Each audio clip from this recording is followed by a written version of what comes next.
नमस्कार। देश के प्रधानमंत्री नरेंद्र मोदी के ऐलान के मुताबिक देश भर में वैक्सीनेशन अभियान शुरू हो गया है।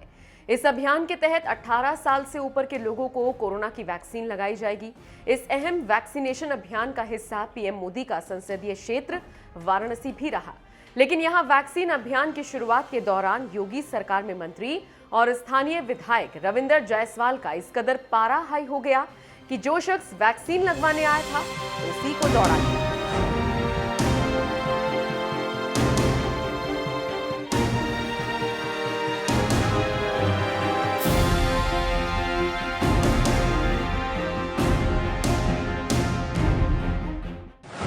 एक मंत्री अगर किसी शख्स को खुद दौड़ा दे तो समझिए मामला वाकई गंभीर है। और जिस तरह से पीएम मोदी के संसदीय क्षेत्र वाराणसी से विधायक रविंदर जायसवाल ने इस शख्स को दौड़ाया, मामला वाकई गंभीर था। इतना गंभीर कि पहले तो इतनी कड़ी दोपहरी में 12 बजे प्रशासन की ओर से टीकाकरण अभियान शुरू करने का टाइम दिया गया था।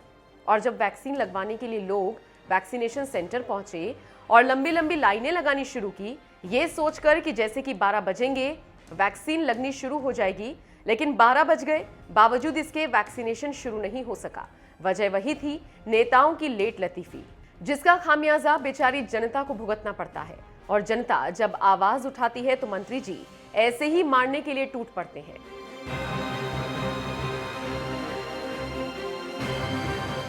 टीकाकरण के लिए 12 बजे का समय दिया गया था, लेकिन जब टीकाकरण शुरू नहीं हुआ तो धूप में खड़े लाभार्थियों का सब्र टूटने लगा। इसको लेकर लापरवाही का आरोप लगाते हुए शिवपुर सीएचसी में मौजूद लोग मुखर होने लगे।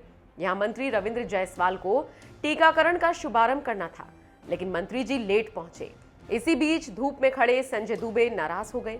व्यवस्था पर सवाल खड़े करते हुए एक शख्स अपनी आपत्ति दर्ज कराने लगा और व्यवस्था पर खरी खोटी भी सुना दी।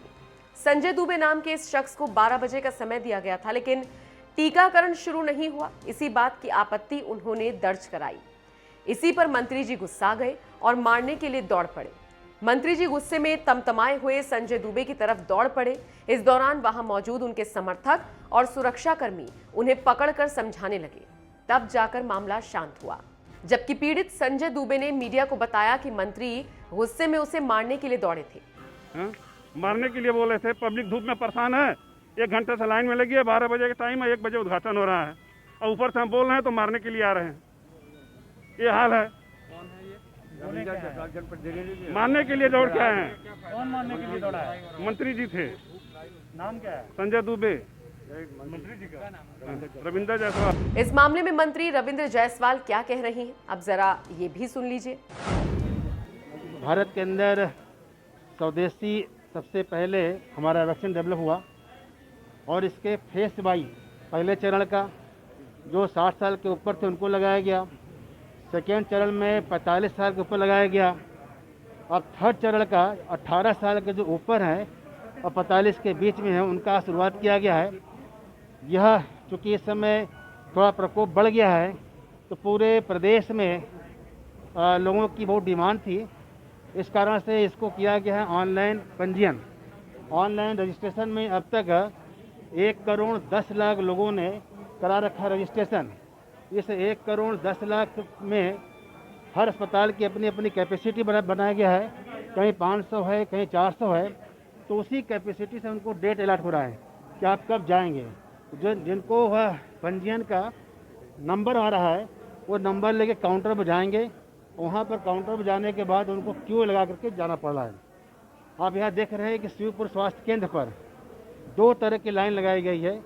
एक लाइन वह है जिनका आज शुरू हो रहा है 18 से 45 वाले, और एक वह लोग हैं जो 45 से ऊपर वाले हैं। दोनों तरह की लाइन है, दो व्यवस्था की गई है। मेरा लोगों से अपील है, इस महामारी में आप सब लोग वैक्सीन लगाइए। नौजवानों से अपील है कि नौजवान आओ, वैक्सीन लगाओ और कोरोना को हराओ। कोरोना को हराने के लिए 2 ही काम है, एक वैक्सीन लगाना और वैक्सीन लगाने के बाद मास्क पहनना, 2 गज की दूरी मेंटेन करना। कुछ लोग ये भ्रम में रहते हैं कि हमने लगाया और तुरंत तत्काल हमको फ़ायदा हो जाएगा। नहीं, उसका आपके पास जो बॉडी है वो स्ट्रांग करती है, आपकी इम्यूनिटी बढ़ाती है, लेकिन हमें प्रिकॉशन रखना पड़ेगा। मंत्री जी ऑनलाइन ऑनलाइन का उसमें देखिए, मान लीजिए एक अस्पताल के अंदर अगर 500 कैपेसिटी है और 500 व्यक्ति सुबह सुबह आ जाएंगे, जब 500 व्यक्ति आ जाएंगे और सोशल डिस्टेंस मेंटेन नहीं करेंगे आप, तो बाकी लोग डैमेज करेंगे। कुछ मूर्ख लोग होते हैं कि जो सटे जा रहे हैं, लाख चिल्लाने के बाद डॉक्टर कह रहे हैं कि आप दूरी मेंटेन करो। सिस्टम की बात है, सिस्टम जो है यहाँ पे नहीं, यहाँ पे एक मोबाइल के जरिए जो है उसको ऑनलाइन चेक किया जा रहा है। यहाँ पे कोई सिस्टम नहीं, यहाँ पर अभी यहाँ पर 2 काउंटर हैं, 2 यहाँ काउंटर है। उस काउंटर पर सभी जो लेके आ रहे हैं, मान लीजिए कि आपका नंबर आया है 1022 और आप सुबह 8 बजे आ गए, तो आप जो हमारे पास 1022 का डेट आज का है, लेकिन जो सुबह 8 बजे पहले यहाँ आ जाएगा हम उसको करेंगे। कोई अगर आता है 900 वाला शाम को 3 बजे आता है तो उसके बाद ही आगे करेगा ना वो। जिस तरह से मंत्री रविंद्र जायसवाल सीएचसी में देर से पहुंचे, कुछ ऐसा ही हाल महिला अस्पताल कबीर चौरा में भी देखने को मिला, जहां मंत्री नीलकंठ तिवारी भी 12 बजे के बाद देरी से पहुंचे। लेकिन यहां इतनी गनीमत थी कि मंत्री जी से किसी ने देरी से आने के लिए सवाल नहीं पूछा। और तो और मंत्री नीलकंठ तिवारी जी को किसी को दौड़ाने का मौका नहीं मिला, नहीं तो क्या पता वो भी मंत्री रविंद्र जायसवाल की तरह किसी को दौड़ा लेते। बहरहाल देरी से आने पर सवाल पूछने की वजह से जिस तरह से मंत्री रविंद्र जायसवाल ने इस शख्स को दौड़ाया, इस पर आपकी क्या राय है? कमेंट करके हमें जरूर बताएं।